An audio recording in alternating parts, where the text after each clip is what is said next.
በስመ አብ ወወልድ ወመንፈስ ቅዱስ አሐዱ አምላክ አሜን።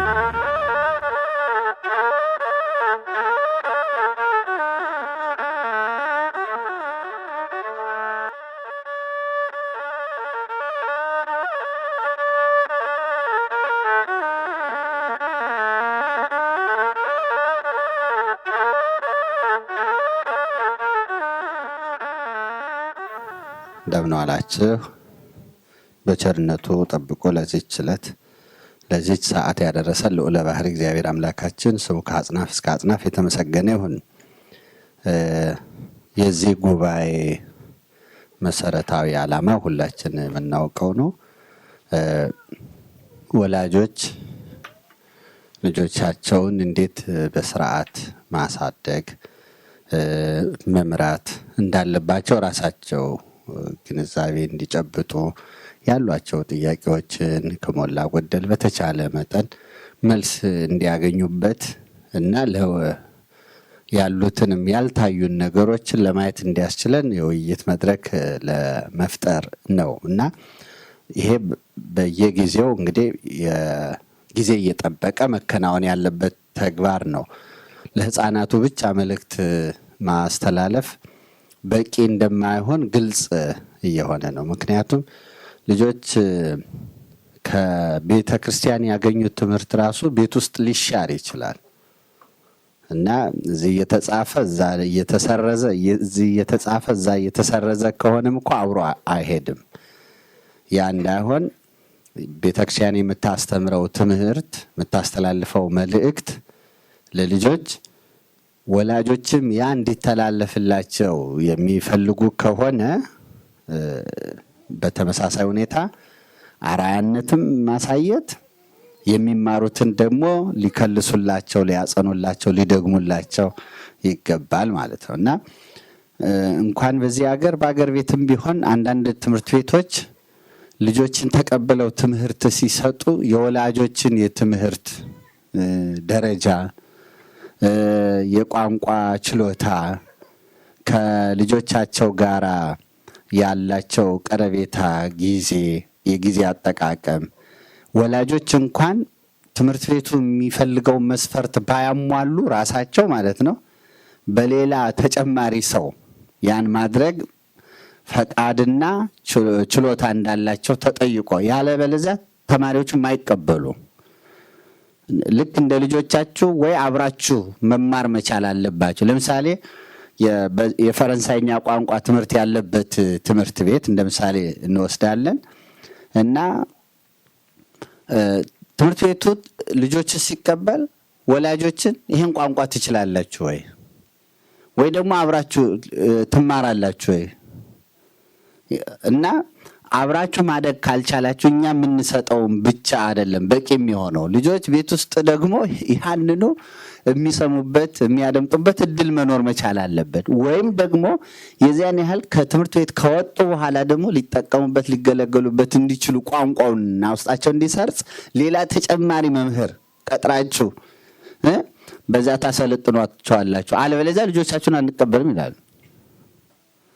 ምን አይነት መስፈርት እነዛ እንግዲህ ለቆሙበት ዓላማ ማለት ነው የሚያስከፍሉትን ዋጋ እንድታዩት ነው ይሄን እንደ ምሳሌ ያቀረብኩት ማለት። ስለዚህ ያለ ወላጆች ተሳታፊነት እና ድጋፍ በልጆች ላይ ቤተክርስቲያን የምትፈልገውን ለውጥ ልታመጣ አትችልም ማለት ነው። በትንሹ ቤተክርስቲያን ልጆችን የሚያመጧቸው እኮ ወላጆች ናቸው። ካላመጧቸው እንዴት ብለው ይመጣሉ ማለት ነው። በትንሹ ከሌላውም መልእክት ባሻገር ማለት ነው እና እንደውም በዚህ ወቅትና በዚህ ጊዜ ይሄን ስናነሳ አያይዘንም ልናነሳው የሚገባ ጉዳይ ማለት ነው እና ለትምህርቴ ርዕስ አልሰጠሁትም። ስብስብ እንዲሆን ስለፈለኩ ነው ርዕስ ያልሰጠሁት። አንድ ርዕስ ከሰጠሁት በዛ ርዕስ መሄድ አለብኝ፣ ይገታል ማለት ነው። የተለያዩ ነጥቦች ለማንሳት እንዲረዳ ርዕስ ያልሰጠሁት ከዚያ የተነሳ ነው እና ስለዚህ ወላጆች አስፈላጊ ነው ድጋፋቸው ማለት ነው። ለልጆች የሚያደርጉት አስተዋጽኦ በአራያነት እና ከዚያም ባለፈ ደግሞ በድጋፍ ወሳኝ እንደሆነ የወላጆች ሚና እንድናውቀው እንድንገነዘበው ነው። እና ለምሳሌ ያነሳ ነው በዓለማዊ ትምህርት እንኳን ሁሉም ትምህርት ቤቶች አይደሉም የታወቀ ነው። ግን በዚህ ውጤታማ መሆን ምን እንፈልጋለን የሚሉ ደግሞ ተቋማት አሉ። የትምህርት ተቋማት ያውም ደግሞ በልዩ አይን የሚታዩ የተከበሩ ትምህርት ቤቶች እኮ ናቸው እንደዚህ የሚሉት። በጣም ውድ ዋጋ እያስከፈሉ የሚያስተምሩ ትምህርት ቤቶች እና ልጄን እዚህ ትምህርት ቤት ማስተማር እፈልጋለሁ፣ ይሄን ቋንቋ ታውቃላችሁ? ካላወቃችሁ ሌላ ተጨማሪ መምህር መድባችሁ ከፍላችሁ ልጆቻችሁን በተጨማሪ እኛ ጋር ከማስተማር በተጨማሪ ይሄን ያህል እንክብካቤ ታደርጉላቸዋላችሁ። ውጤታማ መሆን የሚችሉት የዚያን ጊዜ ነው ብለው እንደ መስፈርት ካስቀመጡት ያለ ወላጅ ተሳትፎና ድጋፍ እና መስዋዕትነት ቤተክርስቲያንስ የምታስተምረው ነገር በልጆች ላይ እንዴት ሊጸና ሊሰርጽ ይችላል? ምክንያቱም ከውጭ ያለው ተጽዕኖ ከቤተክርስቲያን መንፈሳዊ አስተምህሮ ሊያወጣ የሚችለው በልጆች ላይ ያለው ማዕበል ወጀቡ በጣም ከባድ ስለሆነ በቤተክርስቲያን ትምህርት በወላጆች ድጋፍ በሁሉ ነገር አብረን ተባብረን ካልደገፍ ነው የምናሸንፈው የምንረታው አይሆንም ማለት ነው። ወይ የሚፈለገው ውጤት ማምጣት አይቻልም። ስለዚህ የወላጆችን ድጋፍ ስናነሳ እርዳታ ስናነሳ ወደ ቤተክርስቲያን በፈቃደኝነት ተግቶ ልጆችን ተግቶ ማምጣት ራሱ የወላጆች ስራ ነው። ይሄን ካላደረግን እኛ ራሳችን ሲመቸን እንደዚህ ሳይመቸን እንደዚያ ከሆነ ያዝ ለቀቅ ካደረግነው በጣም ትኩረት ካልሰጠነው ይሄ ህይወት ነው እና አዲስ ተክልን እኛ በተመቸን ሰዓት ተንከባክበነው ባልተመቸን ሰዓት ብንተዋው ውጤታማ አይሆንም፣ ፍሬያማ አይሆንም ማለት ነው። ከቆረጠ ከደረቀ ከጠወለገ በኋላ ልንደርስ እንችላለን መልሶ ሊጠገን በማይችልበት። ስለዚህ የየዕለት የየቀን የየሰዓት ክትትል ነው የሚፈልገው ተክል አይደለም እንዴ? ይሄም የህፃናት ልጆችም ህይወት ነው። እንደሚደረደር ብሎኬት አይደለም ማለት ነው። በደንብ ክትትል ይፈልጋል። አንድ ጊዜ ይሄን አድርጌለታለሁ በቃ ምንለው ጉዳይ አይደለም ማለት ነው። ይሄን እኮ ወላጆች እስከሆነ ድረስ በልጆች ላይ የምናውቀው ነው። ስለ መንፈሳዊ ጉዳይ ስለሆነ ነው እንጂ ይሄን የምናወራው ለስጋዊ ህይወታቸውስ ትላንት አጥቤዋለሁ፣ ትላንት አንጽቼዋለሁ፣ ትላንት አብልቼዋለሁ፣ ትላንት ቅድም አጠጥቼዋለሁ ይባላል ወይ? በየደቂቃው በየሰዓቱ አይደለም ወይ ክትትላችን የልጆችን ህይወት ተመለከተ? ይሄ ህይወት ስለሆነ ማለት ነው።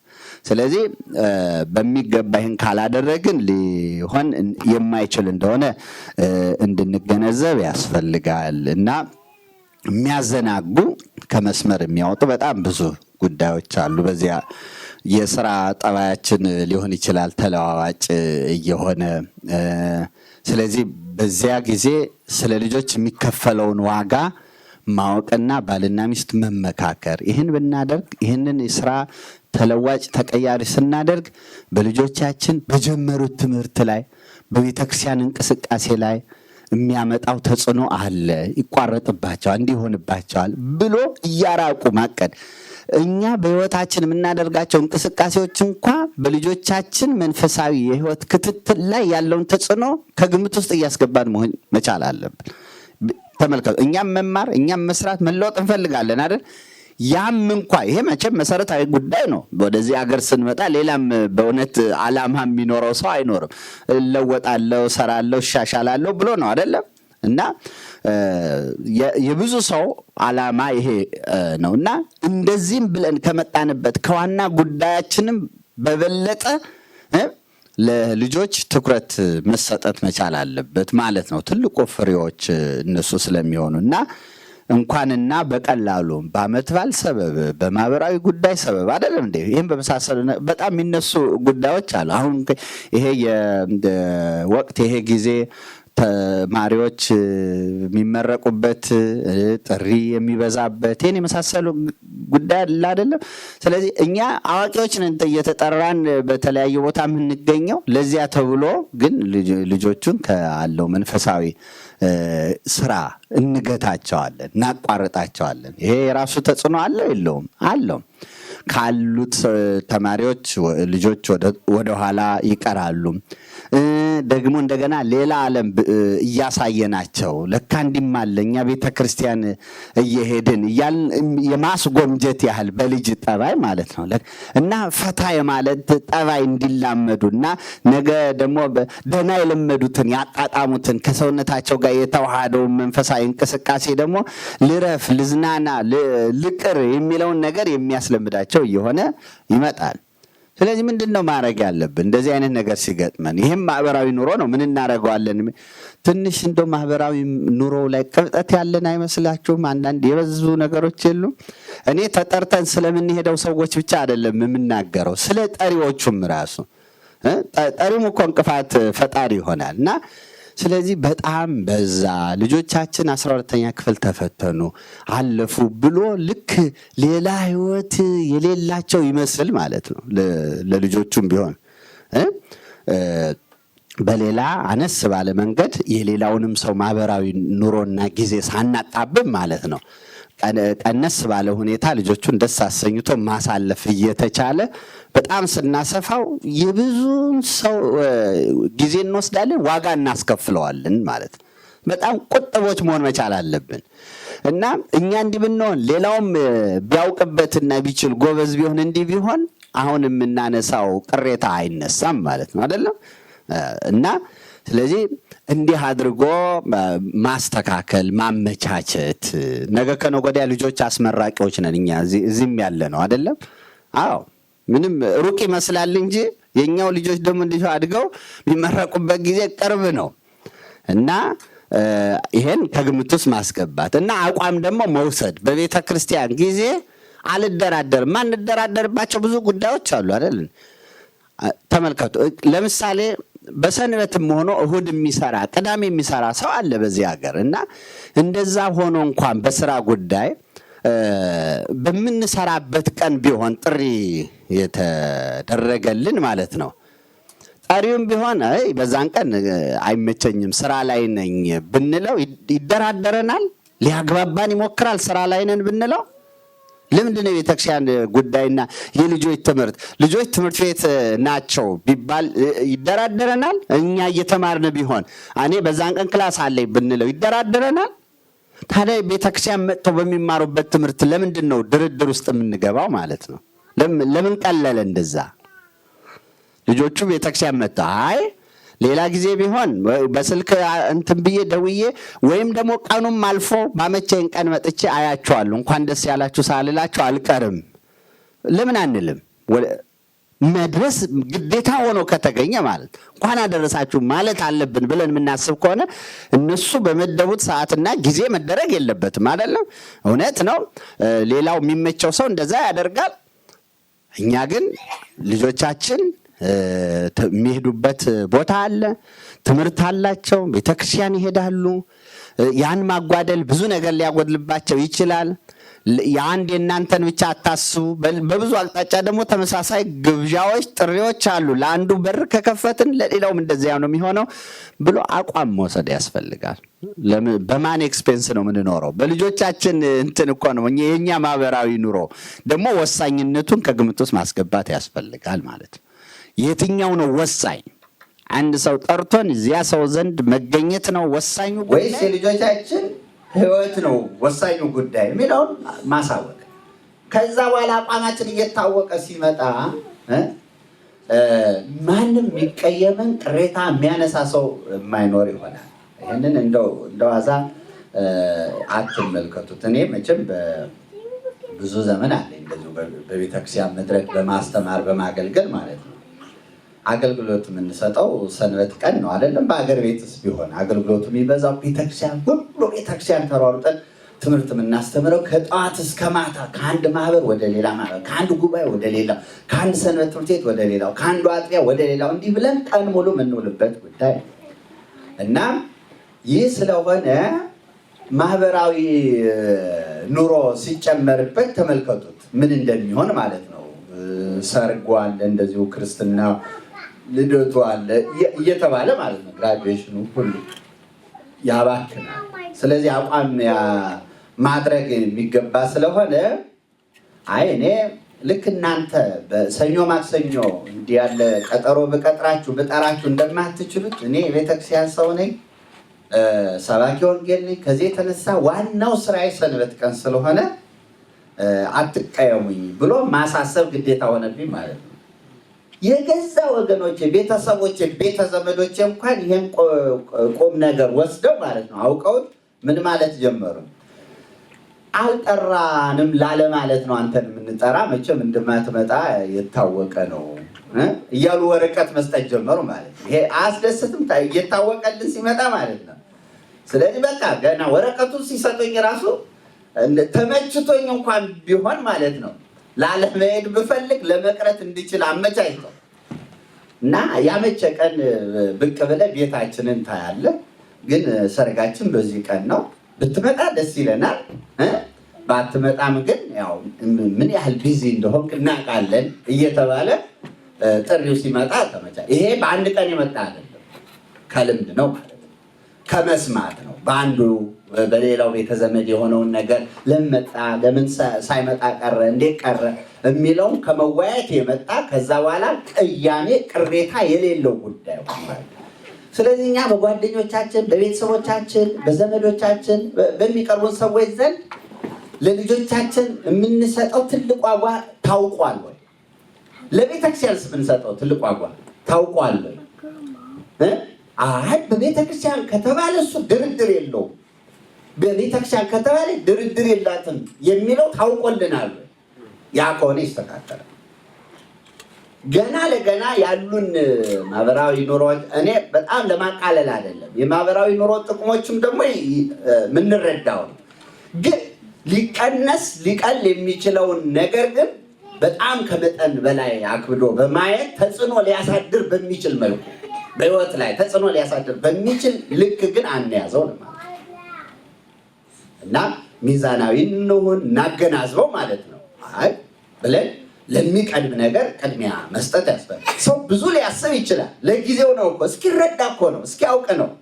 እና በሌላውም ሰው አስተሳሰብ በቅሬታውም በመቃየሙም በመሳሰለውም እኛ ቅሬታ ሊያድርብን አይገባም። የሰራነውን ነገር አውቀነው አስተውለነው ከጊዜ ብዛት ከልምድ ተረድተው ነው አይደል? ጥቅሙና ጉዳቱን ተረድተነው ነው። ስለዚህ ያንን ከግምት ውስጥ በማስገባት ሌሎች ደግሞ ሲገባቸው ሲረዱት በራሳቸው ደግሞ ሲመጣ የበለጠ እኛን ወደ ማድነቅ ደግሞ ሊመጡ ይችላሉ አይደለም? አይናቸው ሲገለጥ ማለት ነው። እና ያ ሊሆን ይችላል እና ከዚህ አንጻር ማየት ያስፈልጋል እና ለልጅ መስዋዕትነት ያስፈልጋል ማለት ነው። ስለዚህ በቤተክርስቲያን አካባቢ በቤተክርስቲያን ዙሪያ የተማሩትን ከሰውነታቸው ከህይወታቸው ጋር አዋህደውት እንዲያድጉ እንዲኖሩበት የወላጅ ድጋፍ በጣም ወሳኝ ነው ለልጆች። አርአያነት በጣም ለልጆች ወሳኝ ነው። ምኞት ብቻ ሊሰራ አይችልም ማለት ነው እና እንደገና ደግሞ የሚከፈለው መስዋዕትነት በጣም በከፊል ከሆነም ራሱ በከፊል የሆነው መዘናጋት ደግሞ የደከምንበትን ሁሉ ከንቱ ያደርገዋል ማለት ነው። እንደዛ በማይሆን መልኩ ጥንቃቄ ማድረግ ያስፈልጋል ማለት ነው እና ሌላውም በቤተክርስቲያንም ደግሞ ሆነው ይህን አገልግሎት የሚሰጡ የሚደክሙ ሰዎችም በተመሳሳይ ሁኔታ እኮ ማህበራዊ ኑሮ ያላቸው ናቸው አይደለም? መስዋዕትነቱ በጋራ ካልተከፈለ በስተቀር ማለት ነው። ስለዚህ ይህን ከግምት ውስጥ አስገብቶ ጥቅሙ ለልጆች በጣም ከፍተኛ ስለሆነ በቤተክርስቲያን ለልጆች የሚሰጠው ትምህርትና አገልግሎት ለልጆች እያደረግነው ካለው ከሌሎች ብርቱ ጉዳዮች እኩል ወይም በበለጠ ነው። እንደዛ ከሆነ ቅድሚያ የሚሰጠው ለየትኛው እንደሆነ እናውቃለን ማለት ነው እና የሚያስገነዝበን ምንድን ነው? ማህበራዊ ኑሮ የፈጠረብን ስሜት፣ ጫና፣ ክብደት ያህል ለልጆቹ እያደረግነው ያለው ነገር የዛን ያህል ክብደት ከሌለው በቃ ስንመርጥ እኮ በቀላሉ መምረጥ ነው እና የዛ አይነት ስሜት እንዳይኖረን በደንብ ጊዜ እንክፈልላቸው። ለምን ያህል ጊዜ ነው? ከእጃችን እስኪወጡ አይደለም? አዎ ራሳቸውን እስኪችሉ ራሳቸውን እስኪመሩ ድረስ መድከም ያስፈልጋል። ወላጅ ለልጅ በዛ ደረጃ መድከም አለበት። ከጸሎት ጋራ እግዚአብሔርን ከመለመን ደጅ ከመጥናት ጋራ ከኛ የሚጠበቀው እንዳይጎድል ማድረግ ያስፈልጋል። እግዚአብሔር ስለ ሕፃናት ያስባል ማንንም አይተው እና ይህን ከመጽሐፍ ቅዱስ አንድ ታሪክ ተርከን ደግሞ በዚያ የምናገኘውን ቁም ነገር ደግሞ እንቀስማለን። እግዚአብሔር ስለ ሕፃናት እንዴት እንደሚያስብ የሕፃናትን ደግሞ ጸሎት፣ ልመና፣ ፍላጎታቸው እንዴት እንደሚቀበል እና ያ ደግሞ ለወላጆች ራሱ የሚሰጠውን ጠቀሜታ ጭምር የሚያስረዳ አንድ የመጽሐፍ ቅዱስ ታሪክ አለ። ሁላችን እንደምናውቀው በኦሪት ዘፍጥረት ምዕራፍ 21 ላይ ሳራ ልጅ አልነበራትም እና በስተርጅና እግዚአብሔር ልጅ ሰጣት። የሳራ ልጅ ማን ይባላል? ስሙ ይስሐቅ ይባላል። በስተርጅና እግዚአብሔር ስላስደሰታት እግዚአብሔር ሳቅ አድርጎልኛል ስትል ስሙን ይስሐቅ አለችው ይላል እና ሳራ ይስሐቅን ከመውለዷ በፊት ደግሞ አብርሃም ቤት ውስጥ ትሰራ ታገለግል ከነበረችዋ ከአጋር ልጅ ወልዷል። ከአጋር የተወለደው ልጅ ማን ይባላል? እስማኤል ይባላል። ታዲያ እስማኤል ቀድሞ ተወልዷል። እድሜው ከፍ ሲል በሕፃኑ በይስሐቅ በስተርጅና በተወለደው በይስሐቅ ማለት ነው ይቀልድበት ጀመር፣ ይስቅበት ጀመር ማለት ነው። እንደዛ ሲያደርግ እናት አይታ ቅር አላት። ከዚያ ለባለቤቷ ለአብርሃም እሷም ልጅ ወልዳ ኩራት ብሏታል በእኔ ላይ፣ እንደ ቀድሞ ማትታዘዘኝ ቃሌን ማትሰማ ሁናለች። እንደገና ደግሞ ልጇም አድጎ መተባበር ማገዝ ሲገባው ወንድሙን ይስቅበት ይቀልድበት ጀምረዋል እና አብረን አንኖርም ብላ ሳራ ኩርፊያዋን ትገልጻለች ማለት ነው ለአብርሃም። አሁን አብርሃም ጨነቀው በመሃል ቤት። እስማኤልም ቢሆን ምኑ ነው? ልጁ ነው እና ይሁን እንጂ ወደ እግዚአብሔር ሲያመለክት እግዚአብሔር ምን መልስ ይሰጠዋል? አጋርን ከልጇ ጋር አስወጥተህ ስደዳት አለ። አብርሃም እኮ ውጣ ከሀገር ሲባል መሰስ ብሎ የወጣ ነው አይደል? በሃይማኖት። አሁን ደግሞ እሷን አስወጥተህ ከነ ልጇ ሸኝ ሲባል ሌላ እኮ ፈተና ነው፣ ራሱን የቻለ ፈተና ነው። አንዳንዴ በራሳችን ድል ሳንሆን በልጆቻችን ድል እንሆናለን። አንሆንም? ያስረዳል አያስረዳል? አብርሃም የራሱ ጊዜ ውጣ ሲባል ወጥተዋል። አሁን ደግሞ ልጅ የወለደችልህን አጋርንና ልጅን አስወጣ ሲባል ይወጣል፣ ያስወጣቸዋል። አይ እኔ ላይ የጠበቀ አምላክ ይጠብቃቸዋል፣ ይመግባቸዋል ብሎ ያስወጣል ወይስ አያስወጣል?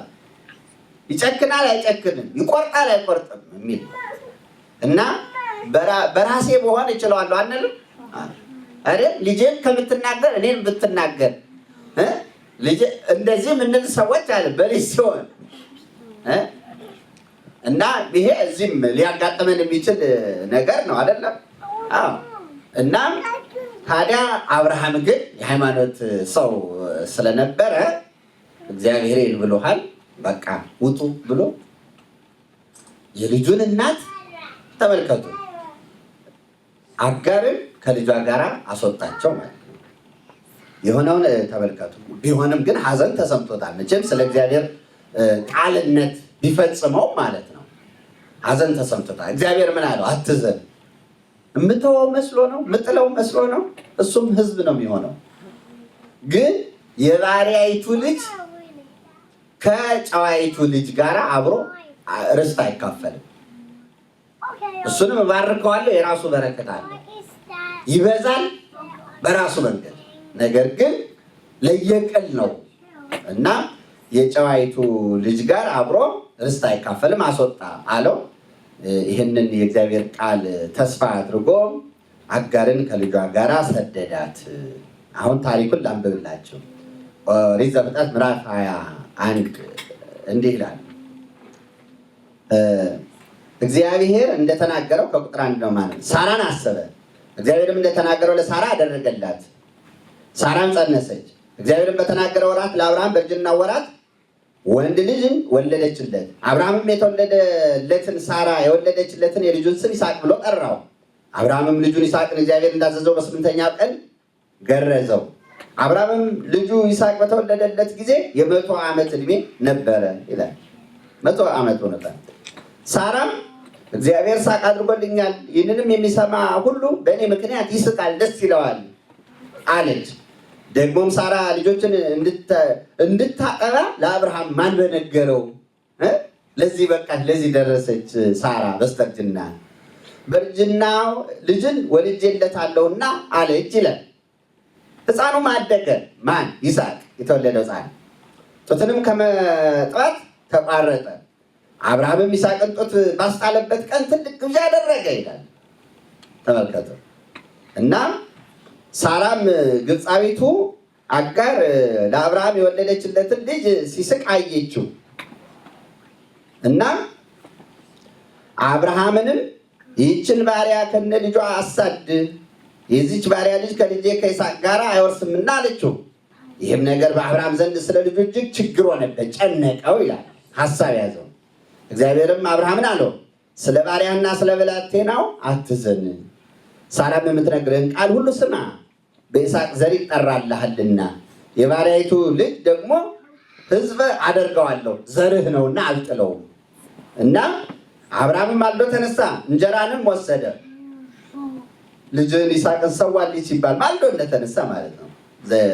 ያዝለቀቅ አላደረገም፣ ወደኋላ አላለም ማለት ነው። የእግዚአብሔርን ፈቃድ ለመፈጸም ምን ያህል ንቁና ትጉ መሆኑን ያሳያል። አብርሃም ማልዶ ተነሳ። ሚስቱን አጋርንና እስማኤልን እኮ ለማስወጣት ለመስደድ እኮ ነው ማልዶ የሚነሳው። እና ማልዶ ተነሳ፣ እንጀራንም ወሰደ፣ የውሃ አቅማዳንም ለአጋር በትከሻዋ አሸከማት፣ ብላቴናውንም ሰጥቶ አስወጣት። እሷም ሄደች በቤት። ይህን የአብርሃም ስሜቱን የነበረውን ፊሊንግ ሼር ለማድረግ በዛ ሰዓት አብርሃምን እንደሆን አድርገን ቁጭ አድርጎ የገዛ ልጅን በቃ ሂድ ብሎ ማሰናበት ማለት ነው። ቦታው ላይ ሆኖ ነው ማለት ቦታው ላይ ሆኖ ነው። እኛ ትምህርት ቤት ደርሶ ለሚመጣ ልጅ ልባችን እለይ ይላል አይደል እንዴ? ከቤት አስወጥቶ በሕፃንነት ገና ጡት የሚጠባ አይነት ልጅ ሕፃን ልጅ ማለት ነው። እንደዚህ ያለውን ሕፃን አስወጣ። ከዚያ በኋላ የባሪያይቱን ልጅ ደግሞ ሕዝብ አደርገዋለሁ፣ ዘርህ ነውና። አብርሃምም ማልዶ ተነሳ፣ እንጀራንም ወሰደ፣ የውሃ አቅማዳንም ለአጋር በትከሻዋ አሸከማት፣ ብላቴናውንም ሰጥቶ አስወጣት። እርሷም ሄደች፣ በቤርሳቤህ ምድረ በዳ ተቅበዘበዘች ይላል። ይሄ ሲሆን ምን ያደርጋል? በአቅማዳ ያለው የተያዘው ስንቅ ሁሉ ምን ያደርጋል? ያልቃል። ውሃውም ያልቃል፣ ምግቡም ያልቃል። አብርሃም የሰጣት ሁሉ በቤርሳቤህ ምድረ በዳ ተቅበዘበዘች እኮ ነው። ስለዚህ ውሃውም ከአቅማዳው አለቀ። ብላቴናውንም ከአንድ ቁጥቋጦ በታች ጣለችው፣ እያየሁት አይሞትም ብላ ማለት ነው። ተመልከቱ፣ ጣለችው። እርሷም ሄደች፣ ብላቴናው ሲሞት አልዮ ብላ ቀስት ተወርውሮ የሚደርስበትን ያህል ርቃ በአንጻሩ ቆመች። እጄ ላይ እንዴት ይሞታል በረሃብ በጥም ብላ ፊት ለፊትም ተቀመጠች። ቃሏንም አሰምታ አለቀሰች ይላል። አዘነች። ስለማን? ስለ ልጇ አዘነች፣ አለቀሰች። እግዚአብሔርም የብላቴናውን ድምፅ ሰማ። የእግዚአብሔርን መልአክ ከሰማይ አጋርን እንዲህ ሲል ጠራት። ልብ በሉ። አሁን አነጋገሩ በልጅ የሚገኝ ጸጋ ነው የሚያስረዳን፣ በረከት ነው የሚያስረዳን። እና ፊት ለፊት ተቀምጣ ቃሏን አሰምታ ምን አደረገች ነው የሚለው? አለቀሰች ነው የሚለው። እሷ ታለቅሳለች፣ እግዚአብሔርም የብላቴናውን ድምፅ ሰማ። እሷ ታለቅሳለች። ማንን ነው እግዚአብሔር የሚሰማው? አያስደንቅም? ይሄ የምታለቅስ እሷ ናት። የሚሰማው እግዚአብሔር ግን ብላቴናውን ነው። እግዚአብሔርም የብላቴናውን ድምፅ ሰማ። የእግዚአብሔር መልአክ ከሰማይ አጋርን እንዲህ ሲል ጠራት። አጋር ሆይ ምን ሆንሽ? ተመልከቱ፣ ምን ሆንሽ? እግዚአብሔር የብላቴናውን ድምፅ ባለበት ስፍራ ሰምቷልና አትፍሪ። ማንን ሰምቷል ይላል? ብላቴናው ምርር አለ፣ አብዛ። እናቱ ጥላው፣ ረሃብ አለ፣ ጥም አለ፣ ቁጥቋጦ ስር በረሃ ነው። እዛ ምርር ብሎ ሲያለቅስ እሷ እያለቀሰች ነው። የእሷን ድምፅ መስማቱን አይናገርም መጽሐፍ። እሷ አለቀሰች፣ እግዚአብሔር የብላቴናውን ድምፅ ሰማ ይላል። መልአኩም መጥቶ እግዚአብሔር የብላቴናውን ድምፅ ሰምቷል ነው እንጂ ይላል ጸሎትሽን ሰምቷል አይደለም ይላል። እና እግዚአብሔር የብላቴናውን ድምፅ ሰማ አለ። ሰምቷልና አትፍሪ፣ ተነሺ፣ ብላቴናውንም አንሺ፣ እጅሽንም በእርሱ አጽኚው፣ ትልቅ ሕዝብ አደርገዋለሁና። እግዚአብሔር ዓይኗን ከፈተላት። ያደረገ እግዚአብሔር ብላቴናውን ጩኸት እንባ አይቶ እግዚአብሔር ዓይኗን ከፈተላት። የውሃ ጉድጓድንም ምን አረገች? አየች ይላል። ለካ አጠገቧ ጉድጓድ አለ። ምን ብትሆን ነው ያላየችው? ያ ማለት ለማንኛውም ችግር መፍትሄ አጠገባችን አለ። እግዚአብሔር ግን ዓይናችንን ሳይከፍተው አናየው ማለት ነው አይደለም? ለማንኛውም ችግር ከጠማን የውሃ ጉድጓድ ያለው አጠገባችን ነው። አጠገባችን ኖሮ ነው የምንጠማው። ለምን? ዓይናችን ስለተያዘ ነው ማለት ነው። ዓይናችን ሲከፈት ግን ለችግራችን መፍትሄ የሆነውን ነገር ከሩቅ አይደለም አመነጫ አጠገቧ እኮ ውሃ መነጨ እኮ አይደለም የሚለው ዓይኗን ነው ከፈተላት የሚለው። ዓይኗን እግዚአብሔር ዓይኗን ከፈተላት፣ የውሃ ጉድጓድንም አየች። ሄዳም ማቅማዳውን በውሃ ሞላች፣ ብላቴናውንም አጠጣች። እግዚአብሔርም ከብላቴናው ጋር ነበረ፣ አደገም፣ በምድረ በዳም ተቀመጠ፣ ቀስተኛም ሆነ ይላል። እና ከዚያ በኋላ እናቱ አድጎ ደርሶ ደግሞ ሚስት እንዳመጣችለት እንደዳረችው ደግሞ ይናገራል። ይሄ ልጅ ለዚህ በቃ፣ ለዚህ ክብር በቃ ማለት ነው። ከዚህ ታሪክ ብዙ ነገር እንማራለን አንማርም? እንማራለን። እና ሰው ከወላጅ በራሱ ሕይወት ያልተሸነፈው ጠንካራ ስንት ወላጅ አለ። ስንት ስደት፣ ስንት መከራ፣ ስንት ረሃብ፣ ስንት ጥም አልፎ ስንት ችግር አልፎ ማለት ነው። በራሱ ጠንካራ የሆነ ሰው ብዙ ልምድ ያለው በልጅ ሰዓት ግን በልጅ ፈተና በልጅ በኩል ሲመጣ ግን እንደው ፍርክስክስ የሚል ማለት ነው። እንደዚህ እንዳይሆን ነው የአብርሃም ሕይወት ትምህርት ይሰጠናል። እና እግዚአብሔር ደግሞ ልጆችን እንደሚሰማ ልጁ እኮ እንደው ጸሎት አድርጎ አይደለም የተሰማው፣ አምሮ ሲያለቅስ ጮቱን ለቅሶውን እግዚአብሔር ከሰማ ልጅ ጸልዮ ልጅ ዘምሮ ደግሞ ልጅ ከእግዚአብሔር ጋር ተነጋግሮ እንዴት ቤት ለቤተሰብ ሁሉ መድኃኒት እንደ ሕፃናት እኮ ቤት ውስጥ እኮ እንደ ታቦት ናቸው፣ እንደ መንበር እኮ ናቸው።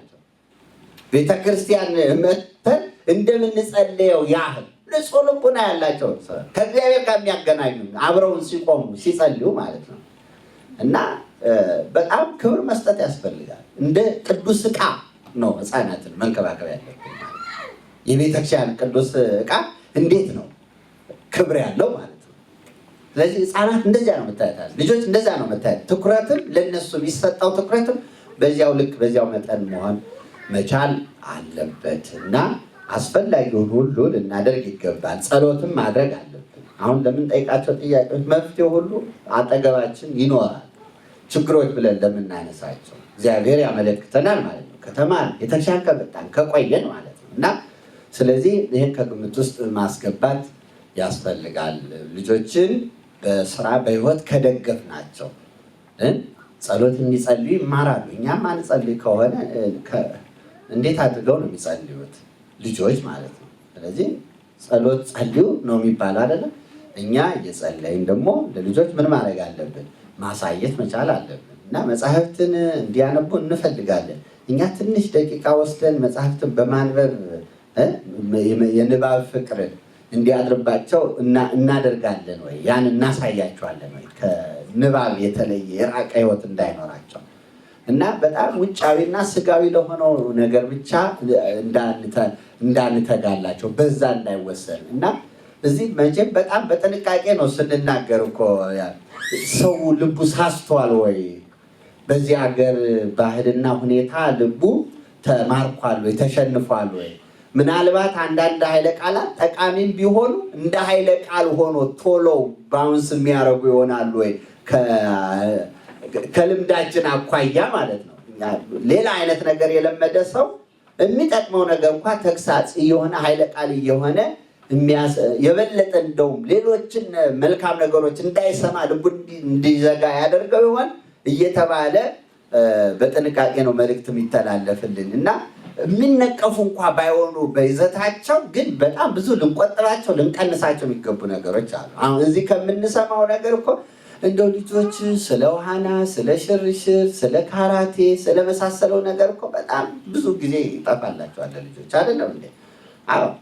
እና በጣም እዚህ እኛ የምንመጣውን ብቻ አይደለም ማየት ያለ የማይመጡ ሰዎች ለልጆቻችን ጊዜ መስጠት አለብን ይላሉ። ግን ጊዜ እየሰጡ ያሉበት መንገድ ግን ተመልከቱ። ልጆቹ ራሳቸው አድገው ደርሰውም በአጭር ጊዜ የሚያገኙትን ነገር ላይ ነው ትኩረት እየተደረገ ያለው ማለት ነው። እና ከዚያ ይልቅ የበለጠ በጣም ብዙ ጊዜ ሊወስድ የሚችል ለማስረጽ በትክክለኛ እድሜ ነው በትክክለኛ እድሜ እና መቼም ክትባት መቼ ነው ለልዩ ልዩ ጉዳይ የሚወሰድ ክትባት ህፃናት የሚወስዱት? ያለ ጊዜው ዝም ብሎ ክትባት ይሰጣል አይደለም። ልክ እንደዛው በጣም ራሳቸው ሊጠበቁበት በነፍስ በስጋ ሊጠበቁበት የሚችሉትን ነገር ጊዜ አለው ለልጆች ባህላቸውን እንዲያውቁ ቋንቋቸውን እንዲያውቁ እንዲለምዱ ለማድረግ ትክክለኛ ጊዜ የልጅነት ጊዜያቸው እድሜያቸው። እኛ በጣም ከርመን ሰንብተን የመጣን ሰዎች የዚህ ሀገር ቋንቋ ለምዶ እንደ ልብ ለመሆን የሚወስድብንን ጊዜ እንደገና እንደዛም ሆኖ ብንግባባበት ልዩነቱን በፍንትው ብሎ እየታየና ጊዜ አለው ማለት ነው። ቋንቋ ለመማር ጊዜ አለው። መንፈሳዊነትን ከውስጥ ለማስረጽ ጊዜ አለው። ለመዋሃድ ጊዜ አለው። በትልልቅ ሰዎች ስለ መንፈሳዊ ትምህርት ልንረዳ ልንገነዘብ እንችላለን እና ብዙ አይነት ህይወት ቀስመው አይተው ተመልክተው ወደ መንፈሳዊ ነገር ከመጡ በኋላ እርስ በርሱ የሚጋጭባቸው ብዙ ነገር ይኖራል እና መንፈሳዊ ነገር ጠልቆ ወደ ውስጥ አልገባ ሲል አልዋሃድ ሲል ማመን ሲሳናቸው እንመለከታለን። ያ እንዳይሆን ልጆች በጥሩ ጊዜ መንፈሳዊ ትምህርት መቅሰም መቻል አለባቸው እና ሌላ ነገር እንዳይቀድመን መሽቀዳደም አለብን ለማለት ነው። መጀመሪያ እነሱን ተይዘዋል እንዲባል ማለት ነው። እነዚህማ ተይዘዋል እንዲባል ማድረግ መቻል አለብን እና ለዚያ መስዋዕትነት ያስከፍላል እና ስርዓትም መለመድ ያለበት ጉዳይ ነው እና ቤተክርስቲያን ልጆች ይመጣሉ፣ ባህል ሃይማኖት ይማራሉ፣ ስርዓት ይማራሉ፣ ያያሉ። ስለዚህ እኛ የተማርነውን ያየነው የምናውቀውን ነገር እንዲለማመዱ አሁን ህፃን ልጅ ነጠላ ሲለብሱ እላያቸው ላይ አይጸናም አይደለም። የሚጸና ሆኖ አይደለም እንደ አዋቂ ማለት ነው። ቢወድቅም ቢጎተትም እናስተካክለው የሚሉ አይደሉም። የነጠላውም ይዘት ደግሞ ሲያመሳቅሉትም ሰውነታቸውን ሲሸፍን በእኛ ልክ አይደለም። እንደውም እንዳይጠልፋቸው ብለንም አሳንሰን ነው እንደው ለምልክት ያህል እናደርገዋለን አይደል? ጥሩ እኮ ነው። በቃ ያንን ያ ነው የሚያድገው ለማለት ነው። እንደው ዝም ብለው እንዲታዩ ከማድረግ ይልቅ ያን ማድረግ እንዳለባቸው እንዲገነዘቡ እያደረጉ ያ እየተለመደ ሲመጣ የተዋሃዳል። እንደው ከዚያ ውጭ ሲታዩ ቤተክርስቲያን አይደለም እንደ ምን ሄደው ብለው ጥያቄ ለምንድን ነው ያላደረጋችሁልኝ ብለው እስኪጠይቁ ድረስ ራሳቸው እስኪጠይቁ ድረስ ማድረግ ያስፈልጋል ማለት ስርዓት። በዛ ቤተክርስቲያን ሲመጡ ለትልልቅ ሰዎች፣ ለአባቶች፣ ለካህናት የነዚያንም ድምፅ ስለመስማት በትንንሾች በትልልቆች ልጆች መካከል ያለው ልዩነት የመከባበር ሁኔታ እንዴት እንደሆነ ያን ሁሉ እንዲገነዘቡ ያስፈልጋል ማለት ነው እና ወላጆች ልጆቻቸውን ይሄን ሰምተው ሲያደርጉት መልካሙን ማበረታታት ያስፈልጋል። ሌላም ሰው ደግሞ ለልጆቻችን እንዲህ ያለውን መንፈሳዊ መልእክት ሲያስተላልፍ እንደማያገባቸው እነዚያ ለኛ ለልጆቻችን እኛው እንዳለንላቸው አይነት ስሜት ማንጸባረቅ የለብንም። ሌሎች ሰዎች ለልጆቻችን መልእክት ሲያስተላልፉልን ማለት ነው ደገፉን ማለት ነው አገዙን ማለት ነው አይደለም። እነዛ ሰዎች መመስገን ነው ያለባቸው መንፈሳዊ መልእክት ያስተላለፉት ሰዎች ማለት ነው። ስለዚህ ተው ብለው ያጠፋው ልጅ ቢገስጹት አስደነገጡብኝ፣ በቃ እንደው ቤተክርስቲያን አይመጣልኝም ከዚህ በኋላ ቤተክርስቲያን እንደዛ አይደለም መባል ያለበት። ያንን እኛም ተጨማሪ ሆነን አርመናቸው ተስተካክለው እንዴት መምጣት እንዳለባቸው ነው ማሰብ ያለብን እና ያ ካልሆነ መንፈሳዊውን ነገር የሚያስተላልፉ ሰዎች የሚበረታቱበት ሁኔታ አይኖርም እና እየተሸማቀቁ የሰው ልጅ ነው አልናገረውም፣ አልገስጸውም፣ አላርመውም ወደሚል ይመጣል ማለት ነው። መተራረብ መቼ ሊመጣ ነው እንደዛ ከሆነ? ስለዚህ አንዱም ባህል የምንለው እኮ ይሄ ነው አይደለም እንዴ? ተደጋግፎ ተመካክሮ በሁሉም መሄድ ነው ባህል የምንለው። እንደ ባህል የተወሰደው ነገር ይሄ ነው። ስለዚህ ይህን ሁሉ እያዩ የሚያድጉት በቤተ ክርስቲያን ነው እና እንዳይደበላለቅባቸው አድርጎ ተጠንቅቆ የሚከፈለውን መስዋዕትነት ሁሉ ከፍሎ ስርዓት ማሳየት ያስፈልጋል ለልጆች። እና ልጆች ስርዓት ከተማሩ ካዩ ያደርጉታል። ምንም ጥርጥር የለውም። እንደው እኛንን ለመቀየር ለመለወጥ ብዙ ጊዜ የሚወስድብን አለባበሳችሁን በዚህ መልክ አድርጉት ሲባል ከለመድነው ወደ አንዱ ለመምጣት በጣም ብዙ ጊዜ ይወስድብን። ልጆች እኮ ተምረው የተማሩትን ለማድረግ ምንም ጊዜ አይወስድባቸው፣ ምንም ጊዜ አይወስድባቸው። በቀላሉ የሚለወጡ ናቸው እና ሁሉም በቀላሉ የሚለምዱ ናቸው። እና ያ ግን እንዲጸና ክትትል ያስፈልጋል ማለት ነው። እና ወላጆች ጥሩ ጥሩ ነገርን ማሳየት ያስፈልጋል። በእርግጥ እኛም የሌለንን ግንዛቤ ለልጆች ማስረጽ ስለማይቻል የተሟላ ነገር እኛ ራሳችን ማግኘት መቻል አለብን፣ መማር አለብን፣ ሁልጊዜ መጠየቅ መቻል አለብን።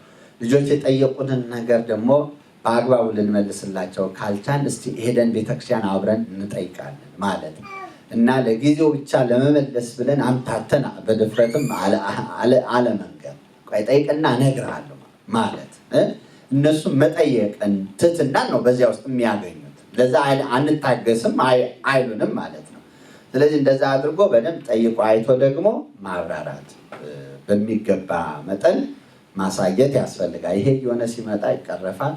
ሌላው ችግሮችን ሁሉ በአንድ ወቅትና ጊዜ ሁሉንም ልንቀርፋቸው አንችልም እና መጠነኛ የሆነ መሻሻል ለውጦችን እያየን ከመጣን በልጆች ላይ ያ ትልቅ ነገር ነው። ሌሎቹ ደግሞ እንደዛው በሂደት እየተስተካከሉ የሚመጡ መሆናቸው የህይወት ጉዳይ እንደ አካላቸው ቁመናቸው ቀስ እያለ እንደሚያድገው ማለት ነው። መንፈሳዊነታቸውም ህይወታቸውም ስርዓት ጠብቆ መኖራቸውም እንደዛው የሚያድግ ነገር ነው እንጂ በአንድ ጊዜ ሁሉንም በልጆች ላይ ልንጭነው የምንችለው ጉዳይ እንዳይደለም መገንዘብ ያስፈልጋል። እና ያዕቆብ መንገድ ሲጓዝ እንስሳት አብረውኝ አሉ፣ ህፃናትም ደግሞ አብረውኝ አሉ እና ወንድሜ እኔ ከአንተና ከሰራዊቶች ጋር እኩል መጓዝ አልችልም፣ አንተ ከፊት ከፊት ቅደም፣ ከኋላ እንከተልሃለን ቀስ ብለን እንዳለ ማለት ነው። ያዕቆብ በልጆች በህፃናቱና በእንስሳቱ መጠን ነው እርምጃውን ያደረገው ማለት ነው። ያ ማለት አቅማቸውን አየላቸው ማለት ነው አይደለም። በመጽሐፍ ቅዱስ የተመዘገበ ታሪክ ነው። ልክ እንደዛ አድርገን መጠናቸውን ልካቸውንም እያየን አብሮ መራመድ ያስፈልጋል እና ስርዓት በቤተ ክርስቲያናችን በጣም ወሳኝ ነገር ነው። ልጆችን ስርዓት ማሳየት ያስፈልጋል። አሁን ስርዓቱን በሚገባ የሚያውቁ ልጆች ተምረውም በወላጆቻቸውም ተገስጸው የሚመጡ ልጆችን እኛ ቤተክርስቲያን ሲያስቀድሱ ከምናየው ልዩነቱ ይገባናል። ካነጋገራቸው አይደለም ካለባበሳቸው፣ ስጋውን ደግሞ ለመቀበል ሲቀርቡ ከሚያሳዩት ሁኔታ እኮ ያስታውቃል። እና እንደ ልፍት ብለው ወድቀው ተነስተው በልጅ አመለካከት እንኳ ማለት ነው አለባበሳቸውም ስርዓት ይዞ በትህትና ሆነው ስጋውን ደግሞ የሚቀበሉ ህፃናትን እናያለን። እና ደግሞ ምን እንደሚያከናውኑም ከግምት ውስጥ ያላስገቡ የሚመስሉ ልጆችም ይታያል። ያ ልጆቹን የሚያስወቅሳቸው ነገር የለም። በእውነቱ ይሄ ኃላፊነት የማን ነው? የወላጅ ነው። እና አንድ ልጅ እድሜው ከፍ ብሎ የፀጉር አበጣጠሩ አቆራረጡ ስርዓት ባይኖረው ምን አይነት ልጅ ነው ይባልና ራሱ ይወቀስበታል። ህፃን ልጅ ግን እንደው ፀጉሩ በደንብ በሚገባ ወንድም ሆነ ሴት ሳያዝ ቢቀር ምን ሆና ነው ይቺ ህፃን ትባላለች? ምን ሆኖ ነው ይባላል? ማን ነው የሚወቀሰው? ወላጅ ነው። ምን ነው እናቴ የለውም እንዴ አይደል ይባል? አባቴ የለውም አላዩትም ይሄንን ነው የሚባለው ማለት ነው። በልጆቹ ላይ የታየው ነገር የሚያስወቅሰው ወላጆችን ሆኖ ነው። እና ስለዚህ ልጆች ግብረገብ ሳይዙ ቢቀሩ በህፃንነት ጊዜያቸው የሚፈረድና የሚወቀስ በወላጆች ላይ ነው ማለት ነው። እና እንደዛ እንዳይሆን ማለት ነው። እና በእግዚአብሔርም ዘንድ ደግሞ እንወቀስ እንዳንሆን በሚገባ ለልጆች ስርዓት እያሳዩ እያስተማሩ ማሳደግ ያስፈልጋል። መስቀል ለመሳለም አይደለም፣ ቤተክርስቲያን እጅ ለመንሳት ስጋውን ደሙን ለመቀበል መቅረብ፣ ወደ ቤተክርስቲያን ሲመጣ ያለውን ነገር እየታየ የሚታወቅ በቀላሉ ማለት ጥልቅ የሆነ ትምህርት ሳይፈልግ በቀላሉ ታይቶ የሚታወቅ ነገር ነው። ቢያንስ እንዲህ የሚታዩና ግልጽ የሆኑ ነገሮችን ማለማመድ ያስፈልጋል፣ ማሳየት ያስፈልጋል። ሲጠይቁ ደግሞ መልስ መስጠት ያስፈልጋል የሚለውን ከግምት ውስጥ እንድናስገባ ነው። ስለዚህ ትኩረት የሰጠነው ነጥብ ምንድን ነው ማለት ነው? ወላጆች ለልጆች አስፈላጊውን ድጋፍ መስጠት አለባቸው። አስፈላጊውን መስዋዕትነት መክፈል መቻል አለባቸው። ፍላጎት፣ ጥረት ማሳየት መቻል አለባቸው።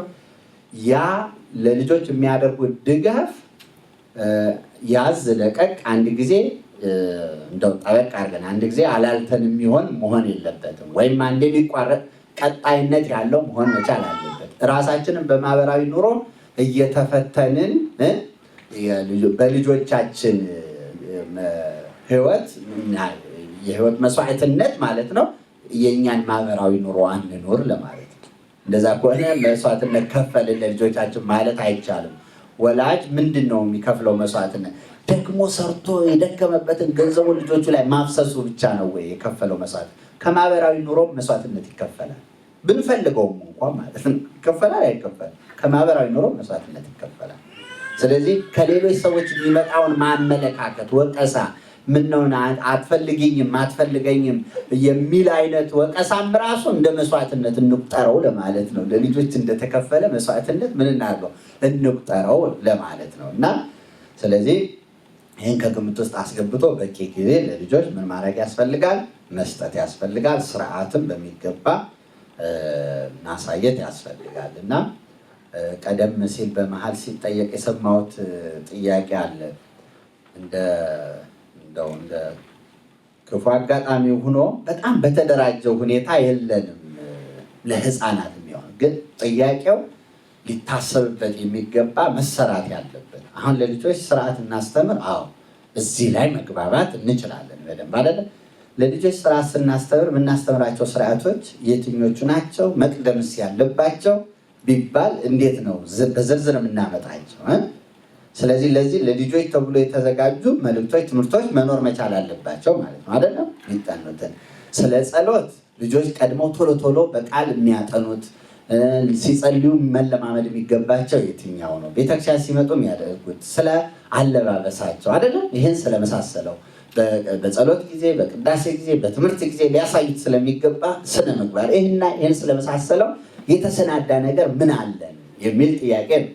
ስለዚህ ሁላችንም እየመከርንበት ደግሞ ወደፊት በጽሁፍም በድምፅም በልዩ ልዩ ሁኔታ ይህንን ማዘጋጀት ይጠበቅብናል። የተዘጋጁም የተሞከሩም ካሉም ከነዚያም ተሞክሮ እየወሰዱ ማደራጀት የሚያስፈልግ ነው እና የሁላችንም ጥያቄ ነው። በእውነት ይሄ ከእናንተ የሚመጣ ጥያቄ ብቻ አይደለም። በደንብ ያልተሰራበት ግን ሊሰራበት የሚገባ ነው እና ለልጆች ተብሎ ይሄ መሰራት መቻል አለበት የሚለውን ለማስገንዘብ ነው እና አንዳንድ በመጽሐፍ ደረጃ ለልጆች የተጻፉ አሉ አይደለም?